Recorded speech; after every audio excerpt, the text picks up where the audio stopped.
কলে বেয়াইসা মাটি সরে যখন আস্তে আস্তে আমরা বাঁশ তুললাম, ধোঁয়াও পরিষ্কার হয়ে গেছে। হঠাৎ লাশের দিকে তাকাইয়া দেখি লাশের জিব্রাটা টানিয়া না বিস্তার ঝুলাইয়া ফেলাইছে। আগুনের তাপে তার চেহারা পুরিয়া কালা হয়ে গেছে, চেহারা সুয়ারের সুরাত হয়ে গেছে। আল্লাহ মাফ করিয়া দাও। এই অবস্থা দেখি আল্লাহ তুমি মাফ করিয়া দাও। মুসলমান হও, মুসলমান হও। মুসলমান কত যে ভালো, কত যে সুন্দর, কত যে আখলাকি, কত চরিত্রবান। মুসলমান অন্যভাবে কারবার জুলুম করতে পারে না। মুসলমান কোন মানুষের মাল আত্মসাৎ করতে পারে না। মুসলমান কোন মানুষকে কষ্ট দিতে পারে না। এমন এক সময় আসবে তখন তোমার কাছেও কেউ যেতে পারবে না। পচা গন্ধ, ভস্য হয়ে গেছো, বিবর্ষ অবস্থা। মাজলিস অনেক গুরুত্বপূর্ণ, অনেক দামি। জিকিরের মাজলিসকে ফেরেশতারা ঘিরিয়া ফেলায়। জিকিরের মাজলিসের উপরে অনবরত রহমত এবং সাকিনা বর্ষণ হইতে থাকে। জিকিরের মাজলিসকে কেন্দ্র করে আল্লাহ পাক ফেরেশতাদের মধ্যে আলোচনাও শুরু করেন। জিকিরের মাজলিসকে আমি সবসময় ধোলাই কারখানা বলি। দুনিয়ার ধোলাই কারখানায় জামা কাপড় পরিষ্কার করা হয়, আর আখিরাতের ধোলাই কারখানায় গুনাহ সাফ করা হয়, গুনাহ পরিষ্কার করা হয়। বুখারী শরীফের রওয়ায়াত আছে, জিকিরের মাজলিসকে কেন্দ্র করে আল্লাহ পাক ফেরেশতাদের সাথে বিভিন্ন প্রশ্ন জবাব দেওয়ার পরে সিদ্ধান্ত দেন, উশহিদুকুম আন্নী কাদ গাফারতু লাহুম। ফেরেশতারা সাক্ষী থাক, গোটা মাজলিসের বান্দাদের গুনাহ আমি সব মাফ করে দিয়েছি। অন্য রওয়ায়াতের মধ্যে আছে, মা মিন কওমিন ইসতামাউ ইয়াসতুল্লাহ তাআলা লা ইউরিদুনা বিযালিকা ইল্লা ওয়াজহাহু ইল্লা নাদাহুম মুনাদি মিনাস সামাই আন কুমু মাগফুরাল লাকুম কদ বুদ্দিলাস সাইয়্যাতুকুম হাসানাত। যখন জাকিরিন জিকিরের মাজলিস ছাড়তে থাকে, একদল আহ্বানকারী ফেরেশতারা আসমান থেকে ডাক দিয়ে বলে, জাকিরিন সুসংবাদ শোনো, আল্লাহ পাক তোমাদের গুনাহ খাতা সব মাফ করে দিয়েছে। মাফ করছে তাই নয়, তোমাদের সমস্ত গুনাহকে আল্লাহ পাক নেকের দ্বারা পরিবর্তন করে দিয়েছেন।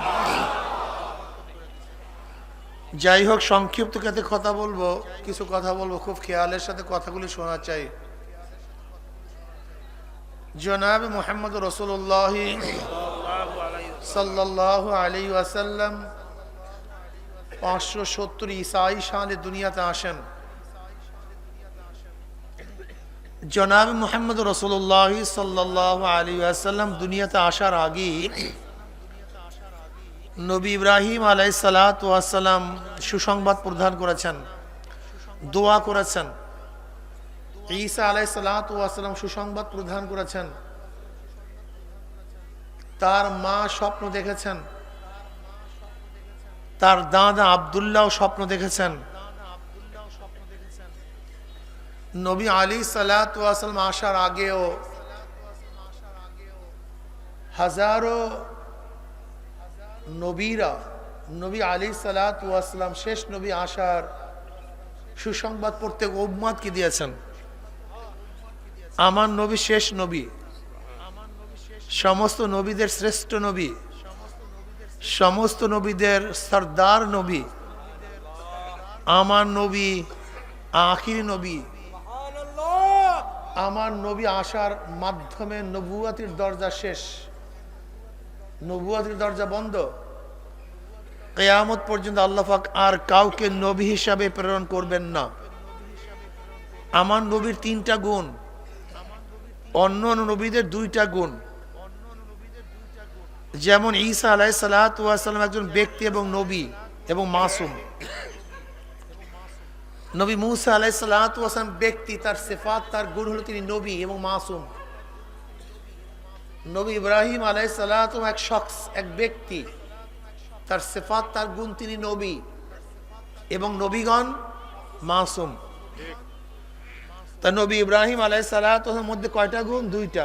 এক হলো তিনি নবী, এবং কি মাসুম নিষ্পাপ। বলেন কি? নিষ্পাপ। ঈসা আলাইহিস সালাতু ওয়াস সালাম নবী, মাসুম নিষ্পাপ। নবী মুসা আলাইহিস সালাম নবী, মাসুম নিষ্পাপ। নবী নূহ আলাইহিস সালাতু ওয়াস সালাম নবী, মাসুম নিষ্পাপ। কয়টা গুণ? আমার নবীর মধ্যে 3টা গুণ। আমার নবী নবী, তিনি মাসুম নিষ্পাপ এবং শেষ নবী। জোরে বলেন কি নবী? আমার নবীকে নবী মানছেন, শেষ নবী মানেন নাই। মোমেন না কাফের? আমার নবীকে শুধু নবী মানলেই হবে না, শেষ নবী মানতে হবে। যদি কেউ নবীকে নবী মানে, শেষ নবী এই গুণ না মানে, আমার নবীকে নবী মানে কিন্তু নবীর শেষ নবীর গুণ না মানে, সেও কি কাফের। এগুলো আকীদা, এগুলো বিশ্বাসের কথা, মনে রাখতে হবে। আল্লাহকে আল্লাহ মানছেন কিন্তু সমস্ত শক্তির উৎস তিনি মানেন নাই। আপনি কি কাফের? আপনি একজন মুশরিক, কাফের। মনে রাখতে হবে আল্লাহ পাককে আল্লাহ মানতে হবে তার গুণের সমন্বয়, তার কোন গুণকে বাদ দিয়ে নয়। যদি আপনি আল্লাহকে আল্লাহ মানছেন কিন্তু কোনো গুণ বাদ দিয়েছেন বা তার গুণে অন্য কাউকে গুণান্বিত করছেন, আপনার এই মানা ঠিক নেই। আপনার মানার মধ্যে ভেজাল আছে। আমি কথাটা বুঝাতে পারি না ভাই? আপনার মানার মধ্যে ভেজাল আছে। হিন্দুদের মধ্যে আমাদের পার্থক্যটা কি? হিন্দুরা কি স্রষ্টা মানে না? অবশ্যই স্রষ্টা মানে। এমন কোন হিন্দু নাই যারা স্রষ্টা মানে না। এবং তারা এক মনে করে, সমস্ত হিন্দুরা স্রষ্টা কয়জন মনে করে? একজন মনে করে, কিন্তু একজন মনে করে। খ্রিস্টানরা স্রষ্টা মানে। স্রষ্টা মানার ব্যাপারে খ্রিস্টানদের কোনো আপত্তি নেই। ইহুদিরাও স্রষ্টা মানে। স্রষ্টা মানার ব্যাপারে ইহুদিদের কোনো আপত্তি নেই, কিন্তু ভেজালটা কোন জায়গায়? খ্রিস্টানরা একজন মানে না, 3 জন মানে। ইহুদিরা একজন মানে না, 2 জন মানে। হিন্দুরা স্রষ্টার কাছেই সমস্ত ক্ষমতা মানে না, তারা দাবি করে ক্ষমতা কি হয়ে গেছে, ভাগ হয়ে গেছে। আল্লাহকে মানে না তা না, স্রষ্টা মানে না তা না, কিন্তু সমস্ত গুণ তার কাছেই, এই কথা মানতে চায় না। তারা যুক্তি কি দেয়? একজন প্রধানমন্ত্রী থাকে, প্রধানমন্ত্রী একা দেশ চালাতে পারে না, এই জন্য দপ্তর কি হয়ে যায়, ভাগ হয়ে যায়। স্বাস্থ্য মন্ত্রণালয় একজনার, অর্থ মন্ত্রণালয় আর একজনার, কৃষি মন্ত্রণালয় আর একজনার, শিল্প মন্ত্রণালয় আর একজনার। এইভাবে তারা প্রধানমন্ত্রী মানে না তা না। যেহেতু একা প্রধানমন্ত্রী দেশ চালাতে পারে না, তার মন্ত্রণালয় ভাগ হয়ে থাকে। ঠিক আল্লাহ ঠিকই আছে, স্রষ্টা ঠিকই আছে, তিনি প্রধান, কিন্তু তার কিছু দপ্তর ভাগ হয়ে গেছে। এইটা তাদের মূল।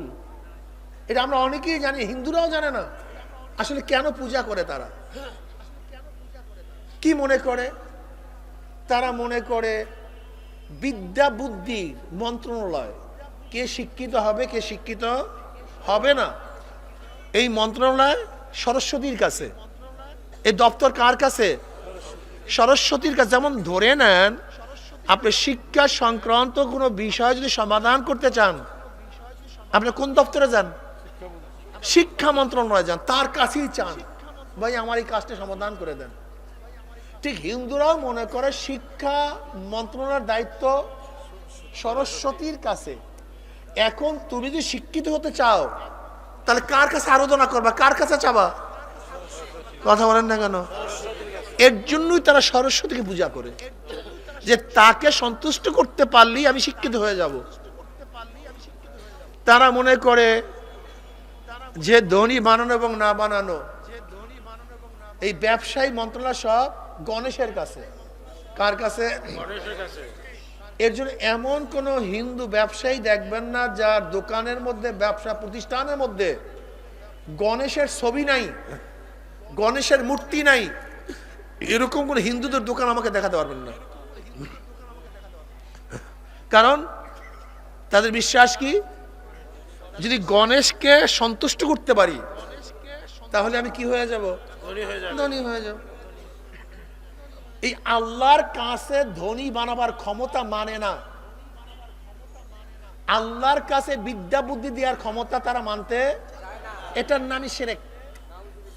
শরিক করছে, ক্ষমতা শরিক করছে, শেয়ার করছে। আমরা বলি না, সমস্ত ক্ষমতার মালিককে। আমি সংক্ষিপ্তভাবে বুঝাতে চাই, আল্লাহকে মানতে হবে আল্লাহর সমস্ত গুণের সমন্বয়। কি বলেন তো? যদি আল্লাহর কোন গুণকে বাদ দেন বা আল্লাহর গুণে কাউকে গুণান্বিত মনে করেন, এইটার নাম শিরক। আর এই কাজটা যে করে তার নামই মুশরিক। এবার বুঝেন, নবী আলাইহিস সালাতু ওয়াস সালামকে শুধু মানলে হবে না, নবীদেরকে শুধু মানলে হবে না, নবীদের যতগুলি গুণ আছে সমস্ত গুণের সমন্বয় মানতে হবে। যেমন নবীরা নবী কিন্তু মাসুম। আপনি নবীদেরকে নবী মানছেন কিন্তু মাসুম, তারা নিষ্পাপ মানেন নাই, আপনি আহলুস সুন্নাত ওয়াল জামাত থেকে বের হয়ে যাবেন। কি হয়ে যাবেন? আহলুস সুন্নাত ওয়াল জামাত থেকে বের হয়ে যাবেন। আবার আমার নবীকে নবী মানছেন, মাসুম মানেন নাই, এবং শেষ নবী যদি নবীকে না মানেন তাহলে আপনি বেঈমান হয়ে যাবেন। যদি আমার নবীকে শেষ নবী না মানেন, কি হয়ে যাবেন? বেঈমান হয়ে যাবেন। নবী আলাইহিস সালাতু ওয়াস সালাম 570 ঈসাই সালে ইসমাইল আলাইহিস সালাতু ওয়াস সালামের বংশে আসছেন। তার দাদা আব্দুল মুত্তালিব সম্ভ্রান্ত পরিবারের লোক ছিলেন, কুরাইশি ছিলেন। আব্দুল মুত্তালিব, কাবা শরীফের চাবি তার কাছেই ছিল, তাদের বংশী ছিল। আব্দুল মুত্তালিবের বাবার নাম হাশিম। হাশিম মানে কি? ফারনা, চিরনা, ফারা, চিরা। হাশিম কেন বলা হয়?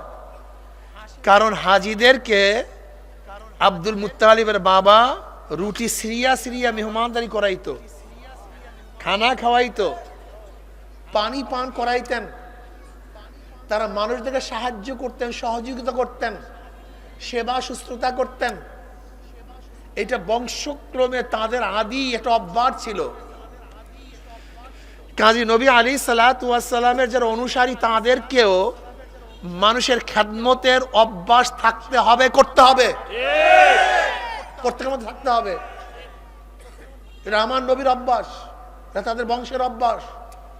মেহমান নওয়াজি, মেহমানদারি, এটা করতে হবে। অথচ দেখা যাবে মেহমানদারি করি না। এটা ভদ্রতা, এটা বংশীয় পরিচয়। একজনকে রেখে না খাওয়া, এটা বংশের পরিচয়। ক্ষুধার্ত ব্যক্তিকে খানা খাওয়ানো, এটা মানবতার পরিচয়, এটাই মানবতা। বস্ত্রহীনকে বস্ত্র পরিধান করানো, যে ব্যক্তি চিকিৎসা করতে পারে না তাকে চিকিৎসার ব্যবস্থা করানো। আমার যুবক বাবাদেরকে বলবো, ইসলাম কত সুন্দর তুমি জানো? হিলফুল ফুজুল নবী আলাইহিস সালাতু ওয়াস সালাম কখন গঠন করেছিলেন? নবী আলাইহিস সালাতু ওয়াস সালাম তখনও নবুয়তি পান নাই। যেহেতু নবুয়তি পান নাই, আর তখন আরবের মধ্যে কোনো মুমিন ছিল না, তাই হিলফুল ফুজুলের সদস্য কারা ছিল? কথা বলে না কেন? মুশরিকরা ছিল। কারা ছিল? মুশরিকরা ছিল। হিলফুল ফুজুল কেন করা হয়েছিল? এটা কেন করা হয়েছিল? বলতে পারেন কেন করা হয়েছিল? হিলফুল ফুজুল গঠন করা হয়েছিল আরবের সম্ভ্রান্ত ব্যক্তিরা, এক ব্যক্তি এক গরিব লোকের টাকা দেয় না, তার থেকে মাল নিয়ে আনেছে কিন্তু টাকা দেয় না। ওই ব্যক্তি অসহায়, তার বিরুদ্ধে কথা বলার মতো সাহসও সে রাখে না, টাকা জোর করে আদায় করতে পারে না, বিলাপ করতেছিল, কান্নাকাটি করতেছিল। তখন তার সাহায্যের জন্যই এই হিলফুল ফুজুল গঠন করা হয়, এই গরিবদের সাহায্যের জন্য, অসহায়দের সাহায্যের জন্য, মিসকিনদের সাহায্যের জন্য, এতিমদের পাশে দাঁড়াবার জন্য। এর জন্য আমি বলবো, ওয়া আম্মা সাইলা ফালা তানহার, যদি তোমার কাছে কেউ চায় অবশ্যই তার সাথে কটু ব্যবহার করবা না, খারাপ ব্যবহার করবা না, রাগ করবা না। যদি টাকা না থাকে, কিছু দিতে না পারো, কমপক্ষে ভালো ব্যবহার দাও, উত্তম আচরণ করো, একটু হাসি দাও, ভাই পারলাম না ভাই, ভাই এখন তো আমার কাছে নাই, এরকম সুন্দর ব্যবহার করো। কিন্তু আমরা ভিক্ষুকদের সাথে খারাপ ব্যবহার করি, এটা খুবই খারাপ, এটা জুলুম, এটা অত্যাচার। তুমি কেন জানো না গোটা দুনিয়া আল্লাহ পাক পরনির্ভরশীল করে দিয়েছেন। সহনশীল কেউ না, স্বনির্ভর নাই মানুষ, গোটা দুনিয়ার কোনো মানুষের স্বনির্ভর নয়। যদি আপনি অসুস্থ হন, আপনি কার উপরে নির্ভরশীল? কথা বলেন না কেন? সন্তানরা কার উপর নির্ভরশীল? স্ত্রী কার উপর নির্ভরশীল? তুমি দেখো তো গোটা দুনিয়ার মানুষ কেউ না কার উপর নির্ভরশীল, স্বয়ং সম্পূর্ণ কেউ না। আমি যখন ছোট ছিলাম তখন মার উপর নির্ভরশীল ছিলাম। না মা যদি না পালতেন আমি দুনিয়ার চেহারাই দেখতে পারতাম না। আমি যদি বাবা যখন ছোট ছিলাম, বাবা যদি কামাই না করতেন, ওই অবস্থায় শেষ হয়ে যাইতাম। উস্তাদ আমাকে না পড়ালে আমি মূর্খ থাকতাম, কেউ আমাকে না দিলে আমি কিছুই করতে পারতাম না। কি কথা ঠিক না? দেখেন তো গোটা দুনিয়ার মানুষ পরনির্ভরশীল, স্বনির্ভরশীল কেউ না, নাকি ভুল বললাম? একমাত্র স্বনির্ভরশীল কে? একমাত্র আল্লাহ। আল্লাহুস সামাদ, তিনি বেনিয়াজ, বেপরোয়া। যেহেতু আমরা কাউর সাপোর্টে চলতেছি, এইভাবে আল্লাহ পাক চালান, এইটি আল্লাহ পাকের নিয়ম। গাছগুলি সার খায়, সার খেয়ে গাছ বাঁচে, আবার সেই গাছের ফল খেয়ে আমরা বাঁচি, সেই ফল খেয়ে পাখি বাঁচে, আবার পাখিগুলি খেয়ে আমরা বাঁচি। মাছ হাজারো জিনিস খেয়ে বাঁচে, আবার ওই মাছকে খেয়ে আর এক মাছ বাঁচে। দেখেন অবস্থাটা, এক একটা দ্বারা আর একটা বাঁচে, আর একটা মারায়। এটা আল্লাহ পাকের খেলা। যেহেতু আল্লাহ পাক রব্বুল আলামিন পরনির্ভরশীল করছে, দেখো তুমিও কার উপর ডিপেন্ডেন্ট, তুমি স্বনির্ভরশীল না, নাকি ভাই? তুমি তোমার ব্যবসার উপরে, তুমি তোমার চাকরির উপরে, তুমি তোমার জমির উপরে, যে কোনো এক জায়গায় তুমি ভরসা করে খাইতেছো। তা আল্লাহ পাক যেহেতু কার মাধ্যমে কাউকে পালে, মনে করবা ওই ভিক্ষুককে আল্লাহ পাক রব্বুল আলামিন কার মাধ্যমে পালতেছে, সেটা তুমি হও, অসুবিধা কি? হতে পারে, এটা তুমিই তো হতে পারো, সমস্যা কি? ঘৃণা করতেছো কেন? তুমি এইভাবে মনে করো এইটাই নিয়ম। আল্লাহ হয়তো ওই বাচ্চারাকে আমার মাধ্যমে পালতেছে, যেমন আমার মার মাধ্যমে আমাকে পালছেন, আমার বাবার মাধ্যমে আমাকে পালছেন, আমার চাকরির মাধ্যমে আমাকে পালতেছেন, আমার ব্যবসার মাধ্যমে আমাকে পালতেছেন। ঠিক ওই বেচারাকে আল্লাহ পাক আমার মাধ্যমে পালতেছেন। তুমি ঘৃণা করো কেন? ঠিক না, এটা করবা না। ভালো ব্যবহার করবা, চাইলে ফেরত দিবা না, দেওয়ার চেষ্টা করবা, অনেক বরকত বাড়বে, অনেক বরকত বাড়বে। কি কথা ঠিক না? নবী আলাইহিস সালাতু ওয়াস সালাম অনেক আদর্শমান লোক ছিলেন। আপনি কি জানেন আমার নবীর চরিত্র ব্যবহার দেখিয়ে কাফেররা বেশি মুসলমান হইতো? সবচেয়ে বেশি কাফেররা মুসলমান হইতো আমার নবীর আদর্শ চরিত্র ব্যবহারের মাধ্যমে। আখলাক, ওয়াদা খেলাফ করতেন না। এক ইহুদির সাথে নবী আলাইহিস সালাতু ওয়াস লেনদেন ছিল।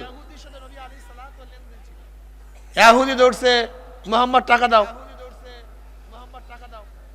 এর মধ্যে ইহুদি বলছে তুমি এখানে বসো, তোমার সাথে কথা আছে, আমি আসতেছি। ইহুদি ভুলে গেছে। 3 দিন হয়ে গেছে, নবী আলাইহিস সালাম সেখানে। 3 দিন পর মনে পড়ছে আমি তো মুহাম্মদকে বসায় আসলাম, কি অবস্থা দেখে আসি। গিয়ে দেখেন নবী সেখানেই আছে। এবার নবী আলাইহিস সালাম ইহুদিকে বললেন তুমি আমাকে এত কষ্ট দিয়েছো, মুসলমান না ইহুদি? কথা বলেন না কেন? লেনদেনের পর কে মুসলমান কে হিন্দু কে খ্রিস্টান দেখার বিষয় না। লেনদেনের ব্যাপারে কি খ্রিস্টান, কি ইহুদি, কে মুসলমান, কে নাস্তিক, এটা দেখার বিষয় না। সে তোমার পাওনাদার, সে তোমার পাওনাদার, তাকে করতে হবে, সম্মান করতে হবে। এক ইহুদির থেকে নবী আলাইহিস সালাম ধান নিছেন, আরাকা দিছে, ধান নিছে। ইহুদি পণ্ডিত ছিল, কিতাবি আলেম ছিল। সে নবীকে পরীক্ষা করতে চায় যে ইনি নবী কি নবী না। ও কিতাবে জানে যে নবী সবচেয়ে কি হবে, ধৈর্যশীল হবে। আখিরি নবী সবচেয়ে কি হবে, সবচেয়ে বেশি ধৈর্যশীল হবে। এবং তাকে কেউ কটুবাক্য ব্যবহার করলেও তার প্রতি উত্তর সে কটুবাক্য ব্যবহার করবে না, এটা তা সে জানে। ইহুদি আসিয়া টাইমের আগে, অমুক টাইমের টাকা দেওয়ার কথা, টাইমের আগে এসে বলতেছে, এই মুহাম্মদ আমার টাকা দাও না কেন, তোমাদের বংশ এরকম, ওয়াদা খেলাপ করো, মানুষের টাকা দাও না। যা ইচ্ছা তাই বকাবকি শুরু করছে, মনে যা চায় তাই। ওমর ইবনে খাত্তাব রাদিয়াল্লাহু তাআলা, তিনার মনে হয় যেন পায়ের থেকে মাথায় রক্ত, রক্ত থেকে মাথার থেকে রক্ত পায়, তলোয়ার উন্মোচন, কি যে করবে দিশা পায় না। এমন ভাব নবী চুপচাপ, নবী চুপচাপ। তোমাদের বংশের চরিত্রই এই, তোমার মানুষকে এরকম করো, ওরকম করো, তমুক করো, সমুক করো, হমুক করো, যা ইচ্ছা তাই। নবী আলাইহিস সালাম চুপচাপ। কবে দেবা টাকা? বলে আপনার সাথে ওয়াদা ছিল অমুক তারিখ। এবার নবী আলাইহিস সালাতু ওয়াস সালাম বললেন, ঠিক আছে অমুক তারিখ টাকা দিয়া দেবো, অমুক তারিখ টাকা দিয়া দেবো। এমন ওমর রাদিয়াল্লাহু তাআলা খেয়ে গেছে, না তুমি আগে এরকম করতেছো কেন? নবী কি বললেন, ওমর সে তো আমার পাওনাদার, তার তো কিছু বলার অধিকার আছে, তুমি আমাকে বলো না কেন টাকাগুলো সময় মতো দিয়ে দাও। আরে সেই নবীর উম্মতদের চরিত্র কি, সেই নবীর উম্মতদের চরিত্র কি? মুনাফিকের আলামত ইজা ওয়াদা খলাফা, সবই মুনাফিকের আলামত আমাদের মধ্যে। ইজা হাদ্দাসা কাযাবা ওয়া ইজা উতিমানা খানা, যখন কথা বলে মিথ্যা বলে। কয়জন তালেব ইলম আছে মিথ্যা বলে না? কয়জন তালেব ইলম আছে মিথ্যা বলে না? আমাকে বলেন কয়জন? কয়জন আলেম তুলাবা আছে না মিথ্যা বলে না? বক্তার উঠে মিথ্যা কথা বলে, ডাইরেক্ট মিথ্যা কথা বলে, মিথ্যা কথা, ডাইরেক্ট মিথ্যা। মিথ্যা বললে তো আর ওয়াজ শোনাই জায়েজ নেই, ওর ওয়াজ করাও জায়েজ নেই। ডাইরেক্ট মিথ্যা কথা বলে, চাটকি চারাম মারতে থাকে, মিথ্যা কথা বলতে থাকে, ওয়াদা তো খেলাফ করতেই থাকে। বক্তারা তো ওয়াদা খেলাফ করে, বয়ান করে, মানুষকে নসিহাত করে। আরে ভাই তুই তো আসলে ডাইরেক্ট মুসলমানের মধ্যেই পড়ো না। মুসলিমের হাদিসের মধ্যে আসছে, যদি সে নামাজ পড়ে, রোজাও রাখে, আর ওয়াদা খেলাফ করে, তাহলে সে মুনাফিক, সে মিথ্যা বলে, সে মুনাফিক। আমানতের খেয়ানত করলে মুনাফিক। বুখারীর মধ্যে রওয়ায়াত আসছে। এখন দেখুন তো কয়জন মুনাফিক, কয়জন মুমিন। শাহ ওলিউল্লাহ মুহাদ্দিস জেলবি রাহমাতুল্লাহ আলাইহি মসজিদ নববীতে রুমাল মাথায় দিয়ে ঢুকতেন, চেহারা দেখা যাইত না। সাগরাদা চিন্তা করে, হুজুরের চেহারা দেখি না, খুবই আফসোস। হুজুরে বুঝতে পারছেন, একদিন রুমাল উঠাইয়া এক সাগরেদের মাথার মধ্যে দিয়ে দিস। এখন সাগরে চিল্লা ফাল্লা করতে করতে অস্থির, হুজুর টান দিয়ে রুমালটা নিয়ে গেছে। এবার সাথীরা প্রশ্ন করে, ভাই কি ঘটনা কি? হুজুরের রুমাল তোর মাথায় দেওয়ার পরে তুই এরকম চিল্লাচিল্লি শুরু করছো কেন?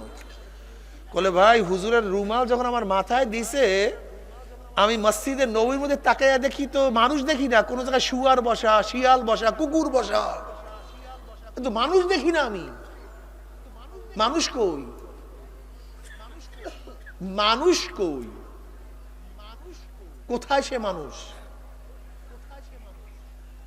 হারাম খাই না কয়জন আছি বলেন তো? হারাম খাই না, হারাম নাই পেটের মধ্যে, হারাম নাই রক্তের মধ্যে, কতজন আছি? খুব কঠিন, এক্সের কঠিন। কি পড়াই, কি শিখি, তোলাবাদেরকে কি করি? চুরি করে তোলাবারা,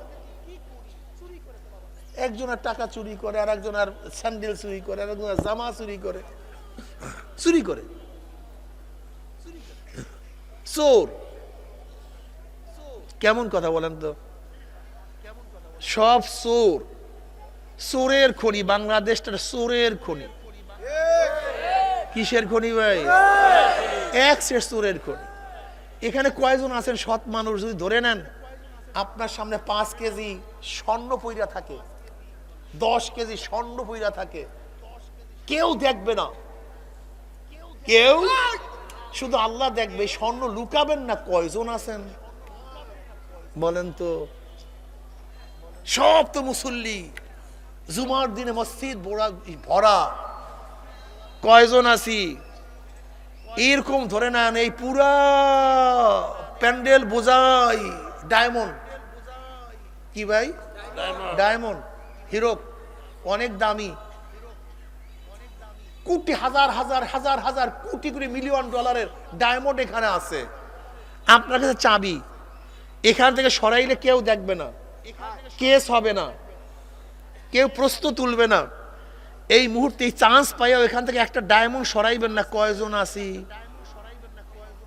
ইউরাফুল মুজরিমুনা বিসীমাহুম ফায়ুখাযু বিন-নাওয়াসি ওয়াল আকদাম। কিয়ামতের ময়দানে সব চেহারা উন্মোচন হয়ে যাবে। মুজরিমকে দেখলেই বুঝতে পারবে কোন কোন ধরনের গুনাহ করছে। খালি মুসল্লি। আমরা মনে করি 2টা নামাজ পড়লেই বাস মুসলমান হয়ে গেলাম। ভুল। আখলাকের নাম ইসলাম, চরিত্রের নাম ইসলাম, চরিত্রের নাম মুসলমান, চোরের নাম মুসলমান না। মুসল্লি চোরও হয়, ডাকাত হয়। দেওবন্দের মধ্যে একবার জুতা চুরি হয়েছে, পাবলিক বলতেছে যে দেখো তোলাবারাও চুরি করে। তখন মাদ্রাসার মুহতামিম সাহেব বলছিলেন না, ভুল, তোলাবার চুরি করতে পারে না, বরং চোর তোলাবা সাজছে, চোর তোলাবা সাজছে, তোলাবার কোনো চুরি করতে পারে না। আজকে আমাদের ছেলেরা নাম ইসে পড়ে, কেতাব পড়ে, অথচ হীন এমন কোন অপরাধ নাই যে অপরাধ করে না। আমরা যারা পড়াই, আমরা হীন এমন কোন অপরাধ নাই যে অপরাধ করি না। আলেম হইছি কিন্তু আখলাকি হই নাই, আলেম হইছি চরিত্রবান হই নাই, আলেম হইছি দিনদার হই নাই। অথচ আমরা প্রত্যেকটা পোলাপানা মিথ্যা শিখি। দোষ কোথায় আসো? আছে বাড়িতে গেলে আমি বাজারে। সত্য না মিথ্যা? ডাইরেক্ট মিথ্যা। এটাকে মিথ্যাই মনে করে না। মিথ্যা বলা যাবে না, চুরি করা যাবে না। ধোকাবাজি মুসলমানের স্বভাব না। ধোকাবাজি কার স্বভাব? কথা বলেন না কেন? ধোকাবাজি মুনাফিকের স্বভাব। মিথ্যা বলা কার স্বভাব? মুনাফিকের স্বভাব। আমানতের খেয়ানত করা কার চরিত্র? আজকে বাংলাদেশের সমস্ত টাকাগুলি সরকার কাছে আমানত ছিল, সব চুরি হয়ে গেছে। যাদের কাছে আমানত রাখা সবাই চুরি করিয়া ভাগলপুর। জনগণ অবস্থা খুবই খারাপ। আমি বিশ্বাস করি বাংলাদেশের যেই পরিমাণের টাকা চুরি হয়ে গেছে, এই পরিমাণের টাকা যদি গরিবদের মধ্যে ভাগ করা হইতো, তাহলে সমস্ত গরিবরা দরিদ্র সীমার উপরে চলিয়া যাইত। একজন গরিব না খেয়া থাকতো না। আজকে দাড়ি রাখি, টুপি রাখি, কিন্তু ফাঁসেকদের পিছনে গুড় গুড় গুড় গুড় করি। ক্ষমতার একটু ঘেরান পাইলে কুকুরের মতো সেই দিকে ঘুরতে থাকি। টুপি আছে, দাড়ি আছে, লম্বা জামাটাও আছে, জামাও পরে, কিন্তু যখনই ক্ষমতার ঘেরান পায় ওই কুকুরের মতো, যেরকম কুকুর যদি খাদ্যের ঘেরান পায়, কে মালিক আর কে দুশ্মন এটা তার খেয়াল থাকে না, কি তার আপন আর কি পর এইটা কুকুরের খেয়াল থাকে না। ওই খাদ্যের পাগল। যদি শত্রু খাদ্য দেয়, দেখবেন শত্রুর পিছনে হাঁটা শুরু করে। কি কথা বলেন না কেন? ঠিক আমাদের মধ্যে কিছু মুসলমান আছে, যখনই ক্ষমতার ঘ্রাণ পায়, ইসলামের দুশ্মন কি দুশ্মন না, এটা আমার নবীর দুশ্মন না, শত্রু না, মহাব্বাতি, এ চিন্তাও নেই। ওই ক্ষমতার ঘ্রাণ পাইছে। তুমি বাহ্যিক দৃষ্টিতে মানুষ, কিন্তু বাহ্যিক মানুষ হলো তোমার চরিত্র না কুকুরের চরিত্র। তোমার চরিত্র মানুষের চরিত্র না। গরু ছাগল বিক্রি হয়, মানুষ বিক্রি হয় না। হ্যাঁ?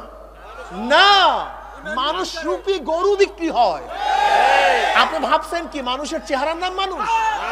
এই যেই তো বোকা আমি, আপনার মানুষ চিনিনি নাই। সমস্যা এখানে এই বাহ্যিক চেহারার নাম মানুষ না, বাহ্যিক চেহারার নাম মানুষ না। আল্লাহ পাক কি বলেন? ওয়ালাকাদ যারানা লিজাহান্নামা কাসীরাম মিনাল জিন্নি ওয়াল ইনসি লাহুম কুলুবুন লা ইয়াফকাহুনা বিহা ওয়া লাহুম আ'য়ুনুন লা ইউবসিরুনা বিহা ওয়া লাহুম আযানুন লা ইয়াসমাউনা বিহা উলাইকা কাল আনআমি বাল হুম আদাল উলাইকা হুম গাফিলুন। এগুলো জানোয়ারের চেয়েও খারাপ। কিসের চেয়েও খারাপ? এই অবয়বের নাম মানুষ না, চেহারার নাম মানুষ না। এই চেহারার অবস্থাতে একদিন পচিয়া যাবে, গলিয়া যাবে, পুড়িয়া যাবে, ভস্য হইয়া যাবে। এটা কি? তুমি ছোটবেলা কত সুন্দর ছিলা, এখন তোমার অবস্থাটা কি? সুম্মা রাদাদনাহু আসফালা সাফিলিন।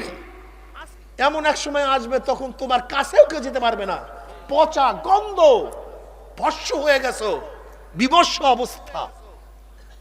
এর নাম মানুষ না। আবু জেহেল কিন্তু বাহ্যিক দৃষ্টিতে মানুষের মতোই ছিল। উতবা সাহেব কিন্তু চেহারার দিক থেকে মানুষের মতোই ছিল। আবু লাহাব কিন্তু চেহারার দিকে মানুষের মতোই ছিল। কারণ বাহ্যিক দৃষ্টিতে মানুষের মতোই ছিল, কিন্তু মানুষ না। চোরগুলি দেখতে মানুষের মতো, ডাকাতগুলি দেখতেও মানুষের মতো, দর্শকগুলি দেখতেও মানুষের মতো, গুলি দেখতেও মানুষের মতো, ঘুষখুরগুলি দেখতে মানুষের মতো, সুদখুরগুলি দেখতেও মানুষ, কিন্তু ওরা মানুষ না। ওরা চতুষ্পাদ জানোয়ারের চেয়েও খারাপ। আমার যুবক বাবারা, লোভকে সংবরণ করো, আখলাকি হও, চরিত্রবান হও, চরিত্রবান হও। তুমি কি জানো কিয়ামতের ময়দানে সর্বপ্রথম কোন আমল ওজন হবে, কোন আমল ভারী হবে? পরিজনের জন্য হালাল রুজি দিয়া যেই অর্থ খরচ করবা, হালাল টাকা দিয়া যেই অর্থ খরচ করবা, সেইটা কিয়ামতের ময়দানে প্রথম ওজন করা হবে। আর সবচেয়ে বেশি ভারী হবে সৎ চরিত্র, ভালো চরিত্র। কিয়ামতের ময়দানে মিজানের পাল্লা সবচেয়ে বেশি ওজন হবে কোন চরিত্র? ভালো চরিত্র, আখলাকি মানুষের ওজন বেশি হয়ে যাবে। আমার যুবক বাবারা, মুরব্বী বাবারা, মুসলমান হও, মুসলমান হও, মুসলমান হও। মুসলমান কত যে ভালো, কত যে সুন্দর, কত যে আখলাকি, কত চরিত্রবান। মুসলমান অন্যায়ভাবে কাউকে মারতে পারে না, মুসলমান অন্যায়ভাবে কাউকে জুলুম করতে পারে না, মুসলমান কোন মানুষের মাল আত্মসাৎ করতে পারে না, মুসলমান কোন মানুষকে কষ্ট দিতে পারে না।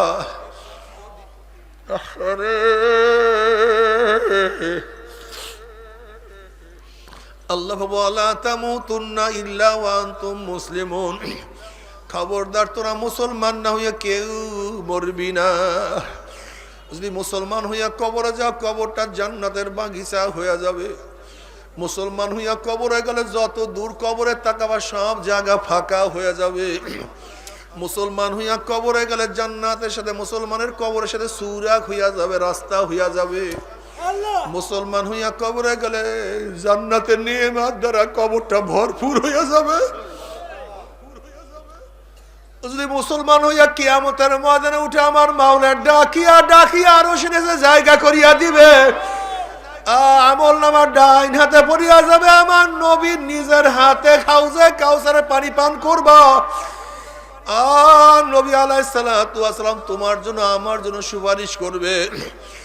মুসলমান হইয়া যদি কবরে যাও, কিয়ামতের ময়দানে উঠো, পুসরাত পাড়ি দিয়ে আমার মাওলার জান্নাতে চলিয়া যাবা। জান্নাতে যাওয়ার পর আনন্দ আর ফুর্তি, মজা আর মজা, দুনিয়াতেও মজা, আখিরাতেও মজা। দুনিয়াতেও শান্তি, কবরেও শান্তি, কিয়ামতের ময়দানেও শান্তি। যারা ইসলাম মুসলমান অনুযায়ী চলে তাদের পরিবারের মধ্যে কত শান্তি, তাদের ছেলেদের সাথে কত শান্তি, ছেলেরা কত আদব বলা হয়, বাপকে কত শ্রদ্ধা করে, কত সম্মান করে, মাকে কত মোহাব্বত করে, মাকে কত শ্রদ্ধা সম্মান করে। একজন মুসলমান ছেলে পাড়া প্রতিবেশীর সাথে কত ভালো ব্যবহার করে, একজন মুসলমান যুবক মুরব্বীদের সাথে কত আদবওয়ালা ব্যবহার করে। আল্লাহ, একজন মুসলমান মুরব্বী ছোটদের সাথে কত স্নেহ করে, কত আদর করে, কত রহম দিল হয়। একটা মুসলমানের পরিবার কত সুন্দর, একটা মুসলমানের সমাজ কত সুন্দর, সবাই সবার খেদমত করে, সবাই সবার উপকারে আসে, কেউ বিপদে পড়লে সবাই ঝাঁপাইয়া পড়ে।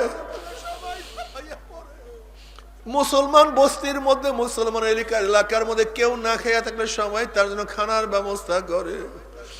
কি যে সুন্দর মজা। ও মুসলমান, ইসলাম গ্রহণ করছো, ফাঁকি মুসলমান হও। আর যদি মুসলমান না হইয়া কবরে যাও, ওই কবর তো আর কবর থাকবে না, কবরটার অবস্থাটা কি হবে আল্লাহ তুমি মাফ করিয়া দাও। কোন কোন নাফরমানের কবরের দুই পাশের মাটি এত জোরে চাপ মারবে, চাপের জোরে এক পাঁজরের হাঁটি আর এক পাঁজরে লাগাইয়া ফেলাইবে। আল্লাহ আমাদের সবাইকে ক্ষমা করিয়া দাও। যদি মুসলমান না হইয়া কবরে যা, কবরটা আগুনের কুয়া হইয়া যাবে। আমার দাদা রহমাতুল্লাহ আলাইহি তার কিতাবের মধ্যে একটা ঘটনা বয়ান করছে। আমার দাদা জানের বে আব্দুল কাদের ফরাজি সাহেব বলতে আছে, বে আয়েশা আজীব একটা ঘটনা শুনেন। ঢাকার এক ম্যাচ ফ্যাক্টরির মালিক, বহুত বড় ধনী, সারাদিন টাকা পয়সা নিয়েই ব্যস্ত থাকতো, নামাজ রোজার কাছেও যাইতো না। ওই ব্যক্তি মারা যাওয়ার পরে তাকে আমরা সবাই দাপন কাপন করিয়া চলে আসলাম। তার ছেলে বলতে আছে, আমার 1000 টাকার একটা চেক পড়িয়া গেছে, এই মাত্র দাপন করলাম, টাকার চেকটা নষ্ট করিয়া কি লাভ। পরামর্শের ভিত্তিতে আমরা চিন্তা করলাম, ঠিক আছে চেকটা নিয়ে আসি। আব্দুল কাদের ফরাজি সাহেব বলে, আমিও তাদের সাথে গেলাম। আস্তে আস্তে কবরের মাটি উঠানো শুরু করলাম, দেখি কবরের থেকে ধোঁয়া বাইর হওয়া শুরু হয়ে গেছে। আমরা চিন্তা করলাম এগুলি কিছু না, মনে হয় গ্যাস ফরম বা অন্য কিছু হয়েছে।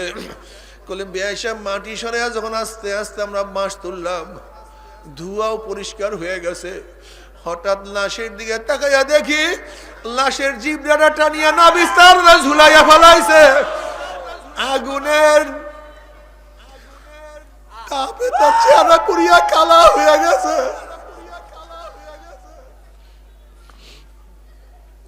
চেহারা শুয়ারের সুরাত হয়ে গেছে। আল্লাহ মাফ করিয়া দাও। এই অবস্থা দেখি আল্লাহ তুমি মাফ করিয়া দাও। এই অবস্থা দেখি আমরা চিল্লান দিয়া বেহুশ হইয়া পুরিয়া গেলাম। 15-20 দিনের মধ্যে ঠিক মতো খানা পিনা খাইতে পারি নাই বাবারে।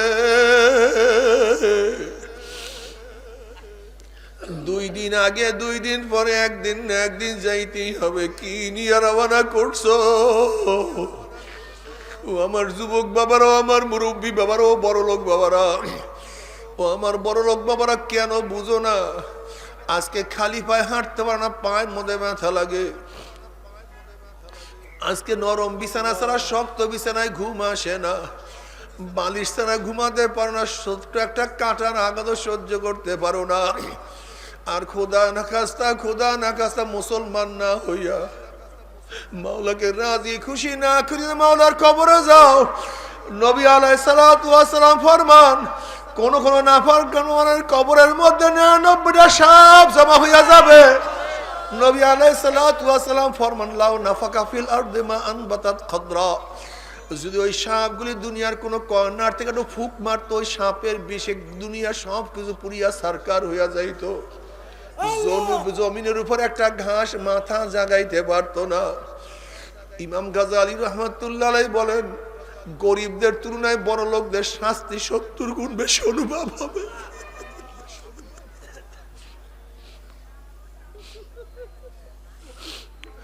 যখনই কবরের মধ্যে শাস্তি শুরু হয়ে যাবে, দুনিয়ার আরাম আয়েশের কথা মনে পড়বে। আমার গাড়ি এত দামি ছিল, আমার বাড়িটা এত দামি ছিল, আমার এত দারোয়ান,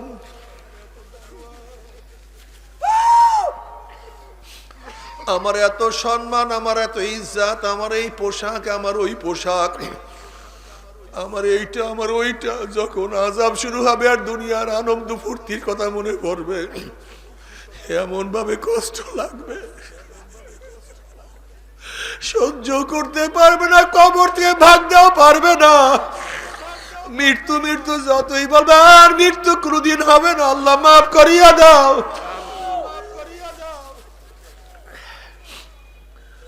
ও আমার যুবক বাবারা, মুরব্বী বাবারা, পর্দার মা বোনেরা, মন কি বুঝরে মন, কোরআন কোনোদিন মিথ্যা কথা বলতে পারে না, নবীরা কোনোদিন মিথ্যা কথা বলতে পারে না, কোটি কোটি আল্লাহর ওলিরা কোনোদিন মিথ্যা কথা বলতে পারে না।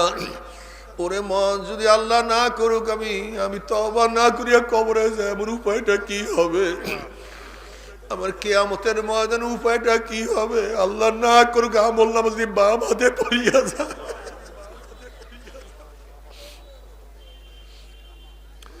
وأما من أوتي كتابه بشماله فيقول يا ليتني لم أوت كتابيا ولم أدر ما حسابيا يا ليتها كانت القاضية ما أغنى عني ماليا هلك عني سلطانيا خذوه فغلوه ثم الجحيم صلوه ثم في سلسلة ذرعها 70 ذراعا فاسلكوه। আল্লাহ তুমি কি মাফ করিয়া দিবা না? আল্লাহ তুমি কি গুনাহ থেকে তওবা করার তৌফিক দিবা না? যাদের আমল নামা বাম হাতে পড়িয়া যাবে, বাম হাতটা সিনা ফাড়িয়া পিছনে চলিয়া যাবে, 70 গজ আগুনের শিকাল দিয়া নাফরমানকে পেঁচ মারিয়া ফালাইবে। যেরকম কুকুরের পান মধ্যে রশি লাগাইয়া টানতে টানতে কুয়ার মধ্যে ফালাইয়া দেওয়া হয়, এইভাবে নাফরমানদের হাত পার মধ্যে জাহান্নামের শিকাল লাগাইয়া কিয়ামতের ময়দান থেকে টানা শুরু করবে। কত বাবা দেখবে ছেলেকে নিয়ে যায়, কত ছেলে দেখবে বাবাকে নিয়ে যায়, কত স্ত্রী দেখবে স্বামীকে নিয়ে যায়, কত স্বামী দেখবে স্ত্রীকে নিয়ে যায়, কত বড় ভাই দেখবে ছোট ভাইকে নিয়ে যায়, কত ছোট ভাই দেখবে বড় ভাইকে নিয়ে যায়,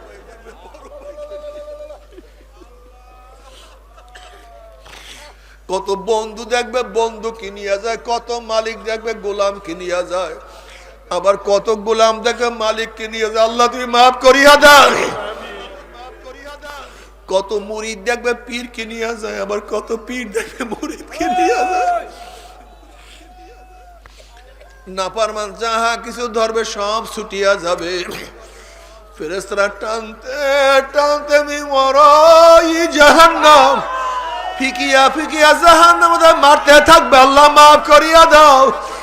জাহান্নামে পড়ার পরে 70 বছর পর্যন্ত আগুনের নিচে যাইতেই থাকবে, যাইতেই থাকবে, যাইতেই থাকবে। ডাইনে আগুন, বামে আগুন, উপরে আগুন, নিচে আগুন, সামনে আগুন, পিছনে আগুন। আল্লাহ আমাদের সবাইকে মাফ করিয়া দাও। গোটা দেশের মানুষকে মাফ করিয়া দাও। গোটা দুনিয়ার মানুষকে হেদায়েত দিয়া দাও। একজনকে জাহান্নামে জ্বালাইও না। আমাদের একজনকেও জাহান্নামে জ্বালাইও না।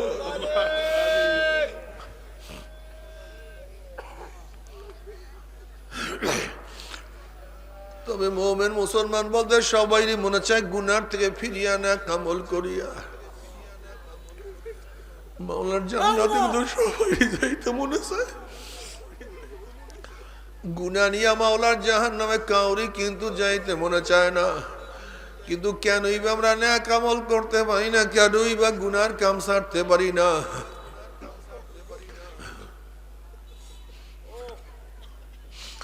এর মূল কারণ আপনার এবং আমার পিছনে নফস এবং শয়তান লাগিয়া রইছে। এই নফস এবং শয়তান থেকে ফেরার জন্য যে কোন একজন হক্কানি আল্লাহর ওলির হাতে হাত দিতে হবে রে বাবা। খবরদার, বর্তমান জমানায় পীর মুরিদের নামে ভেজাল, ব্যবসা, দলাদলি, হিংসা, হাসাদে পরিণত হয়ে গেছে। সমস্ত আল্লাহর ওলির একমত, যেই পীরের 5 জন মুরিদের মধ্যে কম পক্ষে 3 জনকে দেখবা আলহামদুলিল্লাহ সুন্নাত মাফিক আমল আখলাক মজবুত হইয়া যাইতে আছে, গুনার কাম ছাড়তে আছে, নেকের আমল ধরতে আছে, কলব নরম হইয়া চোখে পানি আসতে আছে। বৃক্ষতর নাম কি, ফলে পরিচয়। আমি চরমুনাই বুঝি না, চরমুনের দাওয়াত প্রশংসা প্রচার প্রসার করার জন্য আসি না রে বাবা। চরমুনাই যাওয়ার তোমার কোনো দরকার নাই, কোনো দরকার নাই, কোনো দরকার নাই। তুমি যার কাছে গিয়া পারো গুনার কাম ছাড়ো, নেকের আমল ধরো, কলব নরম করিয়া চোখে পানি নিয়া মাওলার কবরে যাইও। যেরকম দুনিয়ার ঘরে আগুন লাগলে পানি ছাড়া নিবানো যায় না, ঠিক তদ্রুপ তোমার এবং আমার গুনার দ্বারা যে জাহান্নামের আগুন জ্বলিয়া রইছে, চোখের পানিও ছাড়া কিন্তু জাহান্নামের আগুন নিবানো সম্ভব না। কাজী বাবা আমার জন্য দোয়া চাই, আমিও দোয়া করি। প্রত্যেকের জন্য খাস করিয়া দোয়া করার জন্য কিয়ামতের ময়দানে গলা গলি বাঁধিয়া মাওলা একসাথে জান্নাতে যাওয়ার তৌফিক দিয়া দেয়। আল্লাহুম্মা আমিন, আল্লাহুম্মা আমিন, আল্লাহুম্মা আমিন। ও আমার মা বোনেরা হাত তুলো, তুই পুরা চোখের পানি ভালো মাওলার কাছে বলো, মাওলা রে, আমার মাওলা রে, মাফ করিয়া দাও, ক্ষমা করিয়া দাও। আল্লাহ কত নাফরমানি করছি, কত গুনাহ করি আল্লাহ, কত নামাজ কাজা করিয়া ফেলাইছি, কত রোজা সারিয়া দিছি, কত বেপরদা অপকর্মে লিপ্ত হয়ে গেছি, কত গাঁজা মদিয়া বা পান করিয়া ফেলাইছি, কত সুদ ঘুষ গ্রহণ করিয়া ফেলাইছি।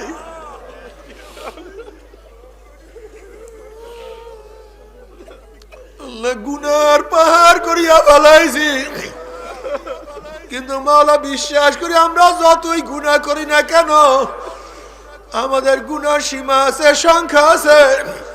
তোমার রহমতে কোনো সীমাও নাই, তোমার রহমতে কোনো সংখ্যাও নাই। আল্লাহ আমাদের গুনার দিকে না তাকাইয়া তোমার রহমতের দিকে তাকাইয়া তুমি আমাদের জিন্দেগীর সমস্ত গুনাহ খাতা মাফ করে দাও আল্লাহ। ও মাওলা একজনকে মাহরুম করিও না, খালি হাতে একজনকেও বিদায় দিও না। তোমার আশেক, তোমার পাগল, তোমার ওলি না বানাইয়া ডাক দিও না।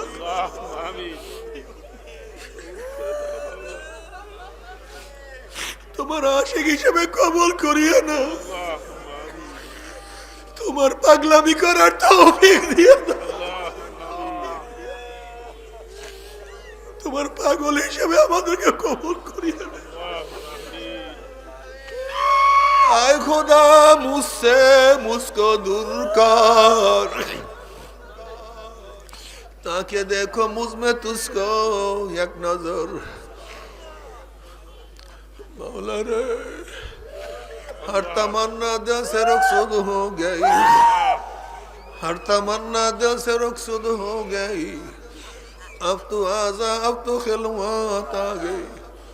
मौला একটু আসো, তুমি একটু আসো।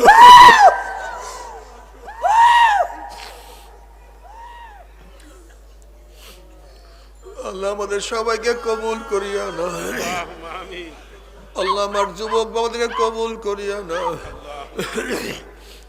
আল্লাহ আমার মুরব্বী বাবাদেরকে কবুল করিয়া না, আল্লাহ আমার মা বোনদেরকে কবুল করিয়া না। আমরা আল্লাহ আমরা যারা হাত তুললাম যাই না কার মা নাই, বাবা নাই, স্ত্রী নাই, সন্তান নাই, দাদা নাই, দাদু নাই, নানা নাই, নানু নাই। আল্লাহ যত মুমিন যত মুমিনাত মুজাহিদরা কবরে শুয়ে রয়েছে সবার কবরে আযাবকে মাফ করে দাও। ইয়া আল্লাহ খাস করে আমাদের শাইখ ও মুর্শিদের কবরকে জান্নাতের বাগিচা বানাও দাও।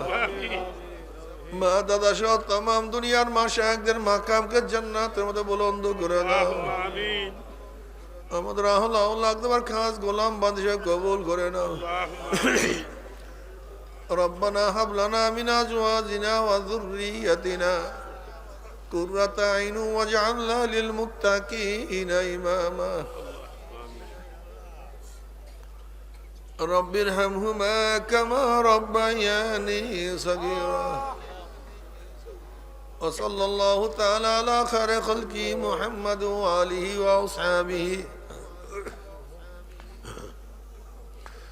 وأزواجه وأتباعه أجمعين وارحمنا معهم برحمتك يا أرحم الراحمين ভাই বসেন, কেউ উঠছেন না, কেউ উঠছেন না। আমরা প্রত্যেকে শরীরের সাথে ডাইন হাত ধরে সবাই তওবা করি। প্রত্যেকে শরীরের সাথে ডাইন হাত আমরা সবাই তওবা করি। এই তো আমাদের যাদের বায়াত হন নিয়াত, মুরিদ হন নিয়াত, তারা নিয়াত করে মুরিদ হয়ে গেলাম। আর যাদের মুরিদ হন নিয়াত নেই, তারা নিয়াত করে গুনার থেকে তওবা করলাম। আল্লাহ আমাদের প্রত্যেকের নেক নিয়াতকে কবুল করে নেবেন। সবাই আমার সাথে সবাই নাউযুবিল্লাহি মিনাশ শাইতানির রাজিম। বিসমিল্লাহির রহমানির রহিম। আশহাদু আল্লা ইলাহা ইল্লাল্লাহু ওয়াহদাহু লা শারীকা লাহু ওয়া আশহাদু আন্না মুহাম্মাদান আবদুহু ওয়া রাসূলুহু। तौबा क्या मैंने सब बुरी बातों से और सब बुरी कामों से ऐ मेरा अल्लाह इस तौबा को कबूल कर। और बयात क्या मैंने तरीका चिश्तिया सबरिया कदरिया नक्शबंदिया मुजद्दिदिया के ऊपर हाथ फकीर सैयद मोहम्मद फैजुल करीम खलीफा शायखुना मुर्शिदुना मरहूम जनाब हजरत मौलाना सैयद मोहम्मद फजलुल करीम साहिब के ऐ मेरे अल्लाह इस तरीका की नेमत मेरे नसीब का और जमात में रसूलुल्लाह सल्लल्लाहु अलैहि वसल्लम के मेरे हशर का आमीन।